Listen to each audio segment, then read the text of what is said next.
நம்ம மாடி தோட்டத்தில் கொத்து கொத்தாக காய்க்கிற திராட்சையும் அப்பப்போ பூத்துட்ருக்க ரெட் ரோஸ்க்கும் காரணம் ஒரு பக்கம் கிளைமேட்டாக இருந்தாலும் நம்ம கொடுக்குற உரங்களில் முக்கியமான உரமாக இந்த உரத்தையும் நாங்கள் பார்க்குறோம். இது வேறு ஒன்றும் இல்லை, நம்ம வீட்டில் விழுற காய்கறி கழிவுகள் தான்.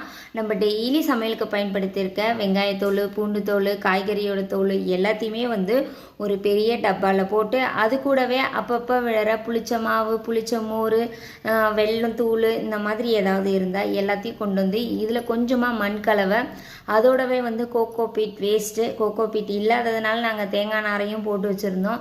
எல்லாத்தையுமே போட்டு அப்பப்போ கலந்து விட்டுறது. இது அப்படியே ஒரு மாதம் 1.5 மாதம் அப்படியே விட்டு நல்லா மக்கினதுக்கப்புறம் எடுத்து நம்ம செடிகளுக்கும் கொடுக்கலாம். இது மழை காலமாக இருக்கிறதுனால மக்காமல் இருக்கிறதெல்லாம் எடுத்து ஓரம் கட்டிட்டு ஓரளவுக்கு மண்ணோட கலந்ததெல்லாம் எடுத்து செடிகளுக்கு கொடுத்துட்டு வந்தால் நல்லா எஃபெக்டிவாக இருக்குது. முடிஞ்சால் ட்ரை பண்ணி பாருங்கள். இந்த வீடியோ இதோடு முடிச்சுக்கலாம். பிடிச்சிருந்தா லைக் பண்ணி ஷேர் பண்ணி சப்போர்ட் பண்ணுங்கள். தேங்க்யூ. Happy gardening.